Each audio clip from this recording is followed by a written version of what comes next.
Hey, imagine living in a world where the very air you breathe, the water you drink, and the food you eat are silently harboring enemies. These unseen invaders that lurk in our homes, workplaces, and the environment are slowly compromising our health. And today we're diving into the unseen world of environmental toxins. And from the products that we use every day to the industrial byproducts that we never give a second thought that are out there in our air, or perhaps indoors, we're going to explore how these silent threats are more connected to our lives than we ever imagined. So stay tuned as we uncover the hidden dangers and what you can do to protect yourself and your loved ones and to improve your health. Stick around to the end of the video as we've got a free digital book that we wanted to give to you so that you can learn how to best optimize your health in quick and easy steps to reduce your toxic exposure. And today, again, I have with me Teresa Greco, functional integrative nurse practitioner. Teresa, how are you? Doing well, thank you. Awesome. So this is a topic that I love talking about with people because I think it's very much not well in the functional space. Yeah, of course, it's talking about a whole lot, but you don't really hear about environmental toxins as a threat silently, hindering people's lives or what have you. But I love bringing the awareness of it because people spend their time indoors. 90% of their waking hours are indoors, and we know that indoor air quality is much more toxic than outdoor air quality. And we're just inundated with toxins all around us. I think it's like 84 or 86 plus thousand chemicals that have been introduced into our environment since World War II. So what I want us to dive into today is endocrine disrupting chemicals and toxins that affect our everyday life and how we can maybe mitigate these risks and improve our health and just kind of speak into that. So Cool. let's dive on in. All right. And I do want to begin with a quote real quick as I was doing some research. Dr. Joseph Pizzorno, he's kind of a pioneer in integrative medicine. He's a naturopath and he writes a lot of great papers and talks about really just how it's not looking at food alone anymore that's causing disease, processed foods and high sugars that are leading to diabetes and metabolic syndrome and obesity, but more so how you couple that with environmental toxins and our exposure to just, how our environment's gone downhill over the last several decades. And you couple that with the food, it's, increasing this diabetes epidemic in not only adults, but children now. And childhood obesity has quadrupled since the 70s. And so he says that sugar consumption alone does not correlate with the diabetes epidemic. Exposure to man-made and natural chemicals appear to correlate. Now, environmental toxins and toxicants implicated in diabetes include phthalates, which are everywhere. We'll talk about that. PCBs, which are polychlorinated biphenyls, which are also everywhere, and heavy metals. One that he mentions is arsenic, but there's lead, there's cadmium, there's mercury, and others. And then obesity is still a factor. We're the most sickest nation in all the world. We're the fattest nation in all the world. We spend the most on healthcare, yada, yada, yada. And he says, however, obese people with low levels of environmental exposure do not necessarily have an increased risk for diabetes, which is interesting. Now, while he talks a lot about diabetes type 2, we see this in a lot of women that we coach that, endocrine disrupting chemicals that affect their hormones from thyroid to sex hormones to insulin and stress hormones to cortisol, etc.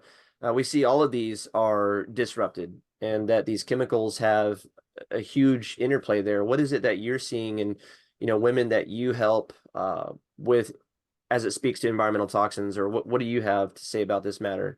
Yeah, no, it's true. So, the one thing I always talk about first and foremost is our toxin bucket, right? If we imagine this bucket where all the toxins flow, get dumped into, we should, it's like a sink that has a drain at the bottom. And if everything's draining and flowing, in theory, our body should be able to handle and drain the bucket before it fills up. Except the two things happen. We either don't drain fast enough, or we're dumping more toxins into our bucket at a faster rate than what we can empty it out.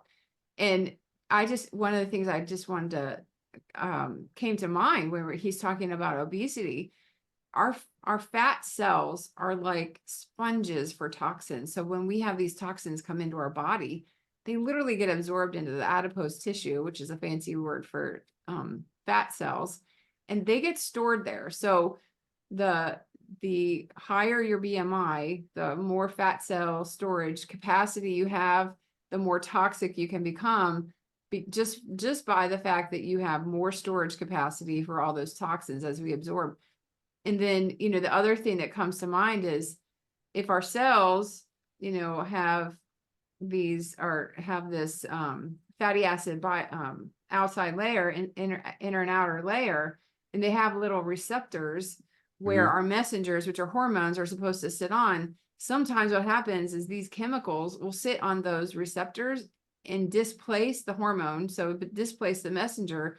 So then the messages can't get in the cell. So yeah, a lot of the women or the patients, I have men and women, mostly women, that come to me, and including children, like it's not just the adult population, including children come to me, and we run testing, and yeah, they've got oodles and oodles of toxins that they're not aware of. And I'll just tell you, the one that really stands out and comes to mind more than anything is those of us who are of the older generation where we had amalgam fillings put in our mouth. I'm in my late 50s. And so that was all they had back, in the 60s, 70s, and 80s when we were going to the dentist. Now, like my kids don't have any mercury fillings, any amalgam fillings, because they didn't do that anymore.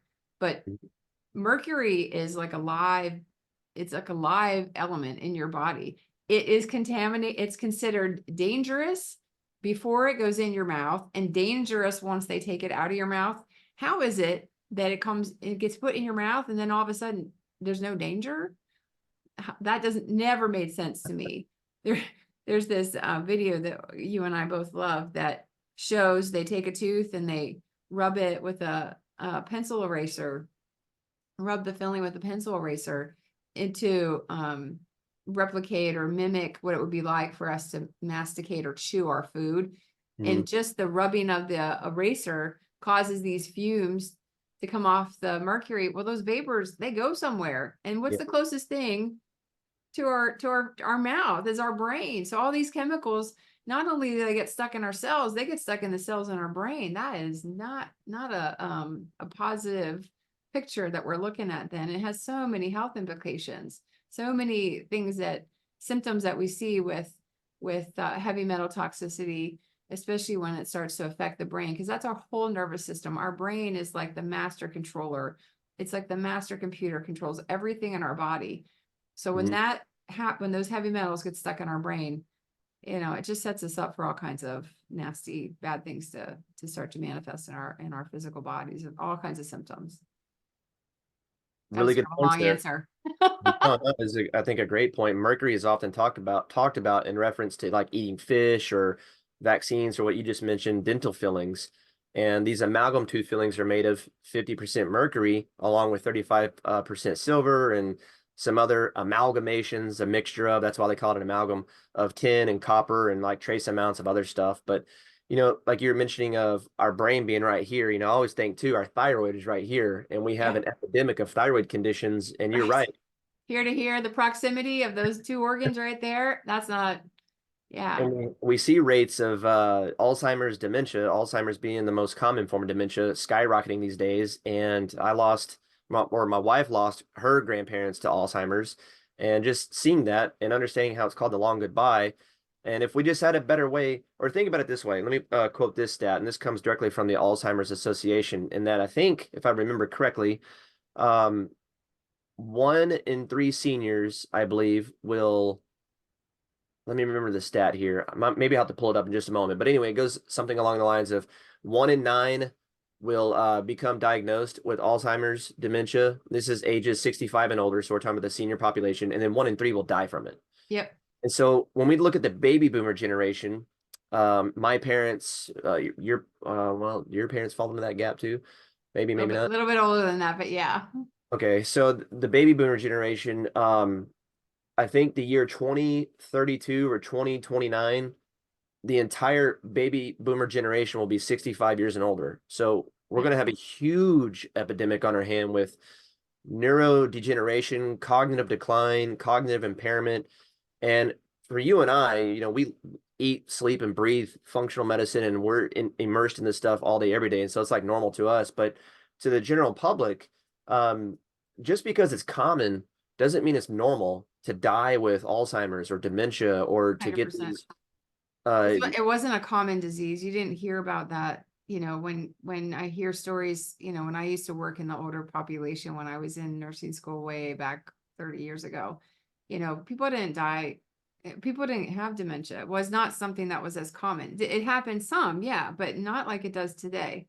I mean, right, there's lots of factors. Our toxic environment is definitely one of them. And then prescriptive medications, especially specific kinds of prescriptive medications, which is a whole nother topic, can absolutely affect. In fact, the correlation of this one kind of medicine, the rate of prescription and the rate of dementia going up, they parallel because of what this medication does to the brain, which is, like I said, a whole nother topic. But yeah, it wasn't a common thing. I mean, what you mentioned about the chemicals, 1,000 chemicals a year since World War II. None of them are tested. They don't have to be vetted for safety. They don't have to be vetted for the implications on our health. So think about it. If it's 80 years, that's 80,000 chemicals, right? It's been 80 years since the end of World War II. It's 80,000 chemicals that have been introduced to our environment that get put in our food. They get put in the water. I mean, they get sprayed in the air. We breathe them in. They end up in our healthcare products. They end up in our household products. They're everywhere. They permeate every part of who we are. They're just, ubiquitous. It's hard to avoid them. mhm, So, the implications are enormous on our health if we don't have that awareness and we make choices to, there's certain things that we absolutely can't afford. I can't avoid. I can't avoid going outside. I could stay in the house all day long, but if I wanted to go outside, I can't avoid, if a farmer, I live in Amish country, so some farmers spray. mhm, Um, so I can't avoid that if the wind blows at the direction of my garden, but I can choose to not put those chemicals in my own garden, my vegetables right. and things that I grow. So yeah, there's lots of things that we can do because there's so many different ways that we can get exposed. And I think that's part of what we, want to talk about today. Agree. And going back to the mercury component, there is that I believe there was a study or some research that showed the amount of mercury in your brain is proportional to the amount of mercury that are in your teeth, that being these silver fillings. And people with amalgam fillings have been shown to have twice as much mercury in their urine as people who don't have silver fillings. Now, Yeah. my mom was a dental hygienist, or I'm sorry, not a hygienist, a dental assistant for a hygienist. And I'm thankful that as I grew up, she worked in practices who did not use silver fillings. Yeah. Now they used BPA, which is again another ubiquitous chemical in our environment that is an endocrine disrupting toxin, meaning that it can mimic your own estrogens and your own hormones and block those receptor sites. And Mhm. if you weren't with us last week, I talked about the analogy of our phone being a charger here, and when we get too much pocket lint, it'll block the charge. That's what these xenoestrogens will do, and they'll actually mimic your own body's hormones and cause hormone disruption. Had a text that came through from my wife. Sorry, interrupted there. But anyway, mercury is 1,000 times more toxic than lead, and lead's another one. We've spoken of this older generation, Yeah. and as you know, that the lead generation growing up in the 70s, there was lead in everything: gasoline, Everything. paint in the Yep. homes, pencils, cars. Yep. But real quick, I wanted to touch back on mercury because it's the second most neurotoxic chemical on the planet, Yep. meaning it viciously attacks the nervous system. And so here are some questions that you can identify any type of mercury related toxicity. So you want to ask yourself these. Did you wear contact lenses during the 1980s or early 1990s? Now, we mentioned talking about mercury as it relates to the dental fillings, vaccines, or which can be controversial depending on who we're speaking with, or what was the other one? Eating fish, seafood. Yeah. But here's where you want to step outside the realm of those three and talk about contact lenses. Well, why? Well, thimerosal was part of the solution of the contacts that would sit in overnight, and that thimerosal, which is an adjuvant that's in vaccines, contains 50% mercury, Yeah. and it was an ingredient in many contact lens cleaners at that time. Yeah. Did you take oral contraceptives? You mentioned medications. During the 80s or 90s, oral contraceptives had mercury in them. If Mhm. you have insomnia-like sleep issues, or do you often wake up and cannot fall back asleep? Do you have to urinate frequently during the night? or the day or both.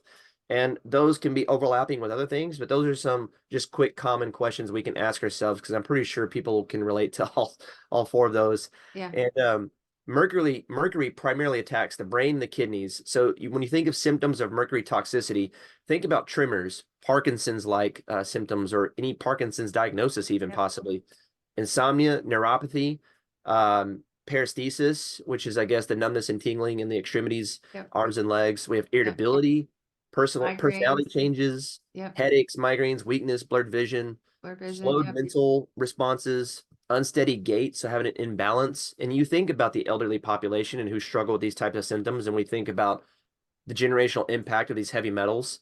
And we know that it's been shown to increase autoimmune diseases, another epidemic on our hand with autoimmunity Yep. at the rise. Yep. Yeah, and the other thing I was thinking too, we said about fillings. So my generation, it was the fillings. You know, I grew up a single parent, like when my kids were little, we didn't have a lot of money. So we ate a lot of tuna fish sandwiches.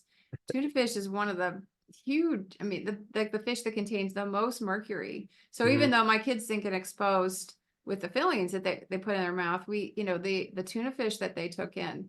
And then, as you said, the adjuvant for the vaccines that contained the thimerosal, again, controversial, but it's a real thing. Yep.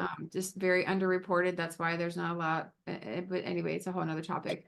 But one of the symptoms of all the things that you went down through, one of the symptoms that we see in this younger generation are actually two things is that we see is the attention short attention span, so attention deficit, and Mhm. also the autistic like symptoms. So somewhere on the spectrum where their social skills aren't quite right, their high processing of the environment around them, that gets all, thrown into disarray, so now autism doesn't have different, it's just like they call it a spectrum now rather than naming it this kind and this kind and this kind. It's just somewhere on the spectrum. And I think the reason they've changed it is because it's becoming more and more prevalent. There Yep. are more kids with autistic disorder today than there have ever been, ever. And I think it's a combination of all these things that we're talking about. Mhm. One of the biggest ways that we get exposed to some of like the BPA, for instance, that one of the endocrine disruptors is plastic bottles. Everything comes in plastic and people microwave in it. So the more you heat up the plastic, then those microwave dinners, those or reheating leftovers in the microwave in a plastic container, the plastic that contains these endocrine disruptors, these nasty chemicals get absorbed into our food and then we eat it. Yep. For I for just going out and buying a bottle of water, when I go to the store, if I go to the convenience store to get something to drink, I never buy anything in plastic. It's been sitting in that plastic for who knows how long. It was only refrigerated after it got to the store. It was sitting in Right. a hot truck somewhere while it was traveling across country from the bottling company to Yeah. the store. And so who knows the temperature and how long it was sitting there and so forth. So when I buy water, it's always in a glass bottle. And I threw out my plastic, I mean, probably 20 years ago. I don't have any plastic in my house except for the lids that come on my Pyrex containers and they, I don't even use them. Mhm. So, and I never microwave in anything. I heat everything up in a toaster oven, or a convection oven. So, one of the easiest things you can do is just ditch all the plastic and replace it with glass, stainless steel, or like ceramic. Like I like, ceramic coffee Mhm. or tea mugs, for drinking hot things in. Never, never styrofoam. Heavens no. If you go to a picnic, don't drink out of the styrofoam. Just, paper, use paper. And, and the other thing, as I think of some of the chemicals that we get exposed to for, for women, think about like from the time we wake up and we start doing our daily grooming routine, we put on, body wash as we take a shower, shampoo and conditioner that we put on. Then we get out and we do our hair and we put hair gel or hairspray or hair foam or whatever. Then we put lotion on our body and maybe we do, like a different kind of cleanser for our face and then a tonic, like a toner. And then we put like a face cream and a moisturizer, and then we put like a foundation, and then we put our lipstick and our blush and our eyeshadow and our eye pencil and our mascara, and then maybe we put a powder on top of that. That just sounds And, like too much. and then we put on like a body spray or a perfume. Like, holy moly, that's like 30 products that we use in a 1 hour routine just to get ready for the day. And that's day after day after day after day that we get exposed. And then we go and we get our hair colored or permed. We don't do perm so much anymore, but we get our hair colored or frosted or tinted or foiled. We get our nails done. We get our toenails done. Like, holy moly, that kind of stuff that we get exposed to just as women. Men still get exposed. You guys have your, bougie body wash and stuff like that sometimes. Mhm. But, not nearly the amount of stuff that women. And then we wonder why our periods aren't regular, or we don't get our periods at all, or they're heavier than normal, or, we can't get pregnant. The rate of infertility has just massively gone up over the last decade. And I think it's all related to all this stuff, because of all the chemicals that we get exposed to just as for being women. So, I mean, those are the kind of things that come to mind right away. All of which, are the result of these chemicals affecting our bodies, the mimicry that goes on with the acting like a hormone, but not really being a hormone and sitting on that receptor so that the true blue message doesn't get into the cell. And so the cell doesn't work the way it's supposed to. And here's the other thing, the thing that just like really rips me is our lab work. It might look normal. We might go to LabCorp and get our blood drawn and it says, oh, your hormones are normal. That's baloney.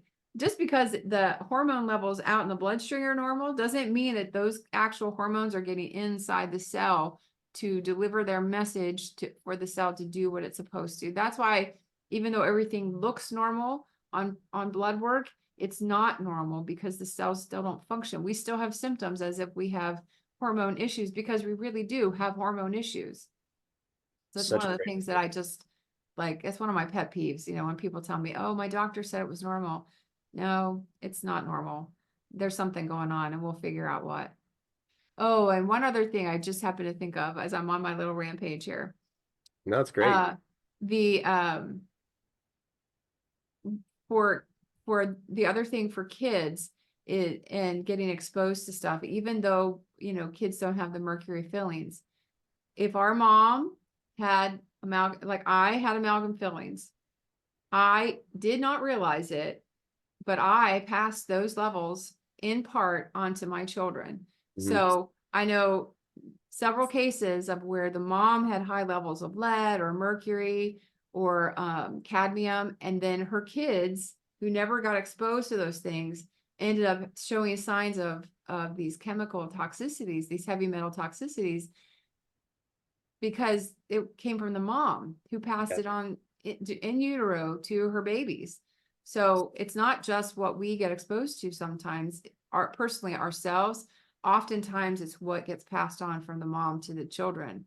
So if you like, run the gamut of looking in your own environment to see where you personally have gotten exposure, and maybe you removed everything, like you got rid of all the plastic and you don't microwave and you switched over to different personal care products, and you switched all your household cleaners, and which is something we didn't talk about in anything, maybe you've done all that. Then I would say go back and look and think about your mom and what she might have. I know my mom, right? We actually have had dental talks because my mom is in her late 70s and she's having to think about dentures at this point because she's had so many amalgam fillings that her teeth are falling apart, so it's that generation that, like I lived in a house that had lead paint. She had lead paint in her home. She had a coal burning potbelly stove in her living room. That's, exposure that she had. So there's lots of things that can be passed on from the mom to the kids, and we don't realize it. Of course, we wouldn't want to give our kids, good parents give good gifts. We don't mean to give bad gifts. We just don't know Right. about it. Right. Yeah, ignorance is not bliss. And you Right. brought a lot of great points there that I want to kind of unpack for our audience a little bit. So Sure. just to touch on real quick, the passing of chemicals from parent to child in utero. really, really important topic because I didn't have silver fillings, never have. My mom had them. I've always suffered with motor tics and twitches. And this is what's crazy of how it can affect. One thing can affect your psyche because I was kind of bullied and made fun of for it because it was uncontrollable. And so I would try to like hide it. And then sometimes it would come out because I couldn't hide it and hold it in no more. And it would embarrass me. Um, I still have them today, but nowhere near as much as what I used to, just from going through all my own personal journey and stuff. But um, my wife had silver fillings put in when she was about 21, and she was pregnant with our oldest. And there's studies out there that show that mercury will cross the placental barrier and get into the developing fetus. And then Mhm. we wonder why the autism rate is much higher than what it was. I was born in Mhm. 85 and it was 1 in 10,000 then. Now it's like 1 in 32 or 1 in 64. I can't remember the exact Mhm. numbers, but we'll say Mhm. 1 in 32. Mhm. And I think even studies show that by the year, again, 2032 or somewhere around there, that it'll be 1 in 2 boys will Yeah. be on the spectrum. Yeah. And when we look at the rate of immunization schedules, Oh my compared to gosh. your generation to mine to kids today, My generation, like I think we had six, right? I polio and remember, measles. tetanus, um, diphtheria, polio, pertussis, and that was it. I mean, I had the measles. I didn't get a vaccine for the measles. I had the mumps. I had chicken pox. I had those things, right? So Yeah, I developed chickenpox my own parties. immunity. If you look, I've seen pictures of a baby doll that they took the amount of vaccinations that are being recommended by the CDC. They stuck all those needles in a baby doll. There's barely any surface of the skin that's not covered with a needle. And some of those, like part of it is, and again, this is a whole nother topic of discussion. It's not that I'm against vaccinations. It's just how soon do we actually need to introduce that? How many do you really want to give all those things all together, all at once? And Hmm. do we need as many as we're giving? What's truly necessary? Do they need to start as soon as you're starting them? And Hmm. can you space them out over, when the nervous system has had time to develop and can handle the influx of all these different things? Because even if you think about, even if there's this big controversy over thimerosal, which is the mercury containing, adjuvant, just because it doesn't have it's not thimerosal you're talking about. When I one of the things I, as a prescriber, I open up I can go onto the FDA website and I can get the package insert. The information that comes with every medication comes with a big paper that describes everything you want to know and more. And it'll list every ingredient that's in that injectable solution.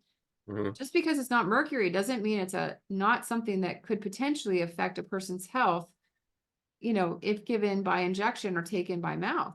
There's all kinds of things inside of a vaccination and inside of an actual, just in a medication itself, that can also have a negative effect and negative effect on someone's health. For instance, like I'm thinking in tablet form or capsule form, if you get a pill and it's a little blue pill, and I think everybody knows what the little blue pill is I'm talking about, where did the blue coloring come from? So Hmm. prescription medications by nature are usually one singular chemical or maybe a combination of two chemicals that is actually like the job of the medication. Like for instance, acetaminophen, that job is, to affect the prostaglandin system so that it helps to lower pain threshold, that kind of thing. So it has that job. But to make that tablet or that capsule, you've got food colorings and additives and preservatives just to keep it so that it's stable and doesn't go bad while it's sitting on the shelf waiting for you to take it. Most ibuprofen is red. Well, it's not because they put beets in there. It's because they put artificial coloring in it, plus all the stuff to make it a tablet. So Right. when we're talking about injectables or, prescription or not just anything medication, If it has a coloring in it, if it's in a capsule form, it's got gelatinous something or other to make it a capsule. If it's a tablet, it's got something to make it sticky and, stuck together. So just right there, you've got stuff that you're putting into your body by way of taking the actual thing that you're hoping to get benefit from, like the Tylenol, for instance, if you have a headache. So there's lots of ways that we get exposed. I tell Right. people when it comes to like personal care products, or we didn't talk about household cleaners, but like if I can't pronounce the name and it's long and there's this many letters Requires and you to there's have a numbers and chemistry degree. like if you don't want to take a tablespoon of it and swallow it, then why would you put it on your body? Because your skin is your largest organ and you absorb every bit of those chemicals into your body, and it affects you, just as if you were eating it by the spoonful. Mhm. So if I can't print, and the shorter the list of ingredients on a label, the better Right. for, as far as, just as a general rule, just if you don't know anything more than that, if you can't pronounce it, it's got lots of letters and numbers, and it's a really long list, then I would say, look for something else. It's tough, and we'll put together some really good information for people if they want to learn more about good, high quality, toxin free or less toxic as much as possible, um, personal care, hygiene, beauty products, etc. But like we mentioned on our last video, so go back and watch that one if y'all haven't. The EWG.org, they got a guide called Skin Deep, Absolutely. One of my and they favorite actually have websites. an app you can download where you can scan barcodes of products and it'll pull up, Yep. the toxins they disapprove of that you shouldn't be applying to your skin or your hair or your Yep. body or spraying on yourself or whatever. Going back to lead, um, so here's some modern sources of lead, and I want to talk about this for a minute because here's some questions that you can identify for lead toxicity. Well, real quick, before I do that, I wanted to say the piece about plastics. So if one thing that you could take away from this whole entire video is making improvements in your kitchen with food storage containers. So right now, if you have plastic storage containers, the one thing that you can do to improve your health to ensure that you're not leaching BPA or other plasticizer chemicals in those food storage containers is to throw away this week, go through your cupboards and your drawers and throw away all your plastic and go buy glass Pyrex. That's one win that you can do this week. Next week, you can focus on the beauty care, the healthcare products, or household cleaning supplies, and just do something. That's how we accumulate greater wins. It's doing these little things one at a time, Yep. focusing on it 1 week at a time, and then 6 months down the road, you'll look back and you'll be like, wow. And Yep. that's how we, going back to that bucket theory, lessen the toxic load on our bodies by lessening the exposure Yep. of what's in our bucket. Now, lead, commercially processed vinegars, believe it or not, have been shown to have lead in them. Balsamic vinegars and aged vinegars are the worst, believe it or not. And I love balsamic vinegar. White My vinegars, husband is Italian and he drinks shots of it sometimes. oh man. This one I just learned. I didn't realize that balsamic vinegars are the worst. White vinegars from rice and grapes usually contain less lead, but still have trace amounts. Children's toys. You think of even dog toys, and we see dogs getting so many more cancers and diseases, and all the plastic toys they chew on from Yeah. companies like Chewy or BarkBox, and they're just chewing on these plastic toys that come from China and other Asian countries. Not against them, but we don't know what they're putting into these toys, and we see dogs increasingly with rates of cancer as well. But children's toys, you think of a toddler, they're always putting stuff in their mouth. How many plastic toys are children going from hand to mouth and they're chewing on, and that's a way that they're getting exposed from a little kid. Mhm. And another one that's not lead, but flame retardant onesies or toddler children's clothes Or that blankets or sheets. Yep. they sleep in, they sweat, and they absorb Yep. these toxins into their body. And then you were talking about infertility and getting pregnant. Now, these kids who were being passed down from toxins from us that we inherited, and then we're clothing these kids and wrapping them up in things that have toxins in them that are disrupting their hormonal system and their main control tower. Yep. Jewelry, vinyl and faux leather, Indian and Chinese, not cheese, Chinese herbs.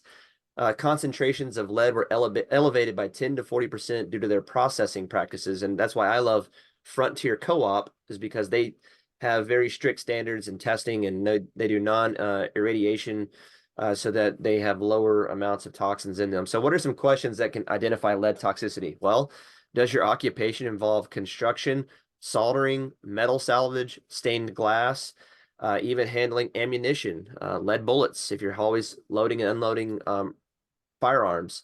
Are you an electrician or handle electrical devices, electrical wiring, ballasts, or TV glass? And there's a lot of mercury involved too with these TVs nowadays with their LEDs and the bulbs and the plasmas. Do you wear lipstick? Uh, red colorings especially have more lead in them than other colors. So red lipstick, red eyeliners, red makeup. Do you have any tattoos? Again, red ink. Do you handle okay, we said that one, ammunition. Do you or have you regularly consumed supplement coral calcium? That's another one that can be high in lead. And then a recent study that was published here in the Journal of Environmental Health found women between the ages of 65 and 87 with high lead levels were nearly 60% more likely to die than those who did not have elevated lead levels during that 12-year study. Mhm. And then some common symptoms of lead toxicity include loss of IQ, so like your inability to focus or learn, um, anemia, so a major cause of anemia. If you can never correct your anemia, think of lead burden on the body. Yeah, because Uh, lead displaces iron and binding on the red blood cells. So that's why they're anemic, because the lead is taking up the space where the iron belongs. heme synthesis, right? Yeah. Mhm. And then lower vitamin D synthesis. So if you have a person that you're giving lots of vitamin D to and they just can't get their vitamin D levels up, think of vitamin D receptor issues and possible burden of lead on the body. Mhm. Slowed nerve conduction. So going back to anything that affects the nerves, Mhm. Parkinson's, multiple sclerosis, tremors, nervous system issues, neuropathy. Um, and research has even correlated that low level lead exposure to increasing the prevalence of gout. And one way we can look at gout is obviously uric acid in the body and kind of determine why is uric acid elevated? What's causing that inflammation to rise? And lead could be a contributing factor there. And lead can also cause high blood pressure. I can't tell you how many people I've coached. Blood pressure that's increased and having hypertension is not their main complaint. But out of the hundreds, almost thousands now of people that I've coached were on hypertensive medications, whether it's lisinopril or amlodipine or what have you. And that's never their main concern, but that's a very early sign because hypertensive situations are the silent killer. High blood pressure is a silent killer. It's asymptomatic, um, increases stress on the heart, but it's just crazy. Every time I think high blood pressure, I think heavy metals. Yep. Always. Yep. Yeah. The other thing that you did wasn't on that list. I was listening for it. Had a patient. I haven't seen him in a while. But he used to come to me all the time. Um, he his lead was always high because he was a fisherman. He was an avid fisherman, and his sinkers were made of Lead lead, weights. and he would put them in his mouth to hold them while he was tying them. My gosh. And the first time we're like trying to figure, I got his blood level back, and I was like, oh my word, why is this so high? And we're going through, and he's like, and he works in an industry where he works in the public works department of his township. And I thought maybe it was he was getting exposed in the old buildings that he was going to. And he's like, no, not that. Not I'm a supervisor now. I don't get exposed that way. And then he's like, oh, wait a minute. I know now where it's coming from. And when I said that, I was like, okay, no, don't put it in your mouth. Can you just not do that? And then he stopped doing it. And we had to correct the lead levels, with using this particular medication. And yeah. And then the next time he went fishing, um, his levels were fine. And I said, okay, you remembered this time. But then there was another time where it happened again. I'm like, oh, old habits are hard to break. But That's anyway, great. that's an exposure. Potential exposure is just by your hobby. Yeah. My brother-in-law is a woodworker, and he uses paints and those. I have a friend who his hobby is trains, old trains, like antique trains. So just handling those now paint doesn't have lead, but if you're handling, you know, um, antique toys and things like that that had lead in the paint. Hmm. That just, take that as a consideration. Sometimes it's just our hobbies. Well, you can still go into old houses that were built, old farmhouses or what have you that have been remodeled and still test dust that you find on windowsills or just Yep. in the house, and you can find nanoparticles of Yep. lead. And sadly, lead toxicity is the most common heavy metal toxicity in children. And this reason is because lead is carried in our bones. Mhm. And when women go through pregnancy, their bone density changes and lead comes out and it inevitably passes right Yep. to their babies throughout their pregnancy. Yeah. And then think of menopausal women. They're losing bone mass again. And because that lead is stored in their bones, that hormonal shift, lead is again coming out. Yep. And lead is a significant, I guess you could say, often called the generational curse because of how it's passed from our body to the next generation and how it just has a very long half-life. Yeah. Um, what did I want to say about the nanoparticles, plastics that you were talking about earlier, is that plastics, you know, in our oceans, in our fish. I actually had a client once who was a research and development, had a chemistry background, and he was in your neck of the woods in Pennsylvania somewhere. And he went to Penn State, and that's where he was on the research and development board. Young guy, high levels of toxins of lead and mercury when we did testing in his urine. And he was like, I just don't know how. And he was overweight. He wanted to get his health better because it was affecting his memory and it was affecting his work. And what he did was he went out and studied the uh, fish in the lakes and streams and rivers nearby up in Pennsylvania and found that, you know what, the number one toxin he found in fish? Tell me. Statins Yep. being dumped into the rivers from just the water supply. Statins was the number one toxin. That blew my mind. I was like, whoa. So now if you're consuming fish from local rivers and streams, you could get statins into your system, which is a whole nother topic in of itself. But Which you is know, that drug I said was the correlating of Alzheimer's. Bingo. It's yeah, statins. that's wild. Yeah. But he had a lot of heavy metals in his system. And um, when we think of the plastics, nanoplastics can cross the blood-brain barrier Mhm. and induce, neuronal changes in the brain to where we can have neurodegeneration or mild cognitive impairment, coupled with the heavy metal piece with lead and mercury. And we haven't even talked about several other ones. And the xenoestrogens I want to make on with the hormonal disruptions. So xenoestrogens are those endocrine disrupting chemicals that mimic your own sex hormones, and those were the BPA, the phthalates, the plastics that we've been talking about here the whole time. Mhm. And so there's, the epigenetic switch, and that is if I were to turn my light switch off and on. So that's really what these chemicals do. They reprogram your genes to express in a negative way rather than a positive way. And we Yep. want to reestablish that switch to where we can get your body functioning in a positive way because it's going to affect for the better your life and have a better outcome for that you can have the energy that you want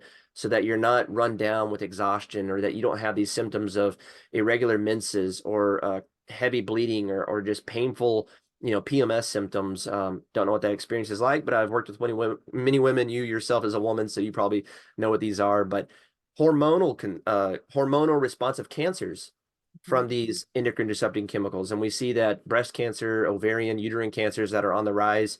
And one way we can determine is through a Dutch complete test. We can look at and see if a woman is, trending in that direction. Without being able to properly metabolize these toxic estrogens from her liver. But Yeah. I'm going off on a tangent now, and I know No, it's good. And I was just thinking, we say BPA or some of the other things, but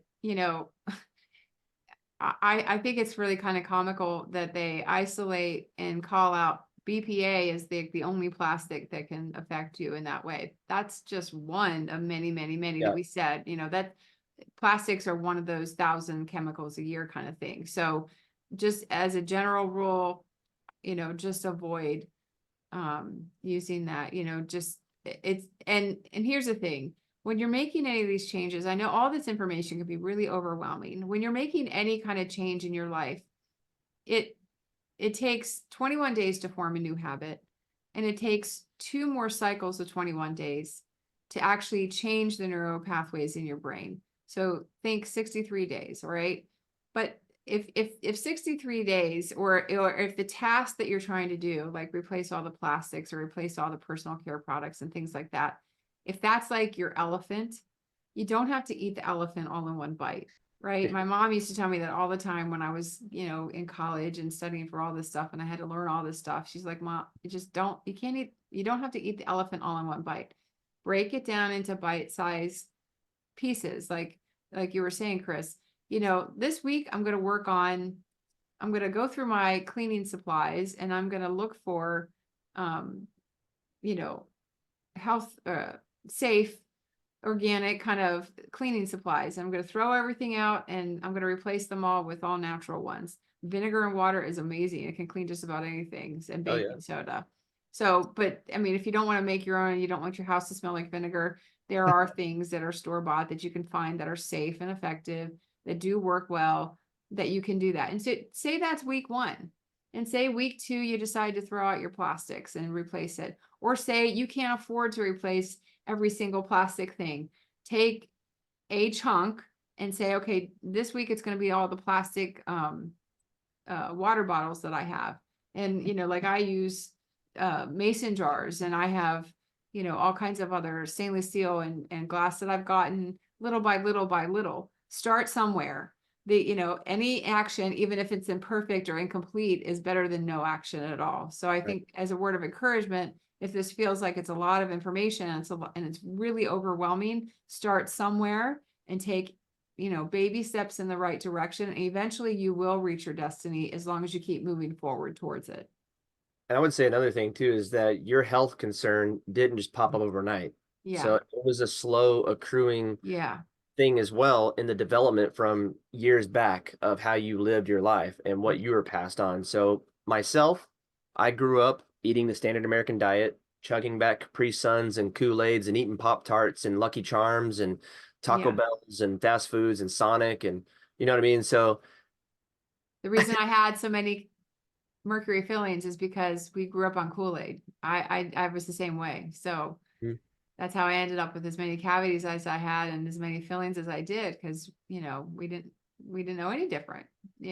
So that the amount of resources and educational opportunities now is far greater than it ever was, especially with the advent of the internet and being able to learn things online, and oh, absolutely. YouTube and social media, where we're able to share this information. So it's not just, a handful of people in different places over the United States, or the world for that matter, who happen to get together in the same room, as it was 50 years ago when it would come to like conferences and things like that, or someone would write a book.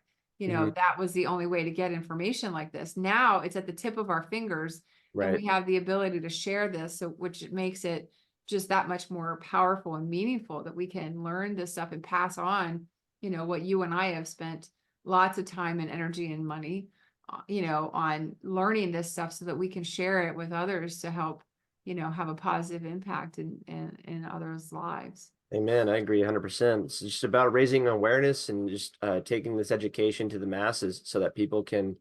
I don't think nobody wants to wake up and have heart disease. Nobody wants to wake up and discover they have dementia. Nobody wants to go through that long goodbye of Alzheimer's, So if there's small things that we can do on a daily basis to improve our health and teach our children and our grandchildren now how to improve their health so that they don't have to spend their life earning an income only to use that income on medical bills Yeah. and avoid the pharmaceutical route and understand that there is a natural approach out there. Yeah. Some great takeaways with chunking it down by this week I'm going to focus on throwing out plastics. Next week I'm going to focus on cleaning up my water, or I'm going to look at my household cleaning supply. Great resource again, ewg.org. Now, if you want to learn on how, like, let's say you have the silver fillings in your mouth and you're like, well, how do I find a dentist, or where do I go to figure out who can safely take these out? Or is there a precautionary way to get them out? Can I just go to anybody? Go to the IAOMT.org website and you can search in your state to find a dentist who's been trained properly and qualified to safely remove your amalgam fillings or your silver fillings so that you won't be harmed, nor would they or their staff be harmed. And that stands for the International Academy of Oral Medicine and Toxicology, IAOMT.org. And you can go there to find more information about safe amalgam removal. There's the EWG.org website for their Skin Deep catalog to learn which beauty products are safer for you to swap out what you have. So there's all of these things that Teresa and I have mentioned that we can do to implement action. That's the most important part. It's great to just sit around and consume all of this education and information, but more importantly is taking action with it. And just, hey, we gave you a laundry list here, but just take one area, focus on it, and get to work and start making little subtle improvements. And like I said, over 6 months, over a year, over 2 years, you'll begin to look back and journal. It's so important because you journal your way. You can start to write down these little wins, and maybe you don't suffer from as many headaches, or maybe your sleep improves, or gradually over time you notice an improvement in your energy from these little tips. Those are small wins that you can look back on in your gratitude journal to understand how far along you're coming in this journey of yours. And that's something that I myself still do and encourage everyone to do. Yeah. Any last takeaways as we wrap up this video? No, I was just going to say, some of the stuff that we're talking about, we're working on putting on our website, foundationsandwellness.com. We're working on putting on some of, building out a page that's going to have some of these products that are safe. We also have a free handout that tells you how to detox your life in 8 weeks. So it helps you go through those little bite-sized action steps that you can take every couple of days to gradually transition over. It take it longer if you want. If you feel like you can't do it in 8 weeks, that's fine, but at least it'll take you step by step. And we're here to help. So let us know if there's anything that we can do to help. Absolutely. And that link will be down below in the description if you want to download that free digital guide to help you improve your life. And thank you all for being here today. And Teresa, thank you so much again. We're going to have to do a part 2 on this one because, you know, we can talk for hours on probably just one toxin. We could talk forever on just mercury alone For and the real. damage effects of it, or lead. And so there's so many other toxins that are out there. So maybe we can make this into a mini series of helping people understand toxins to avoid. I'll leave you with this one. Stanley cups, for some reason, are so popular right now, and they're exploding and trending on social media. I don't know what it is with Stanley cups. No, I don't have one, but those have lead in them.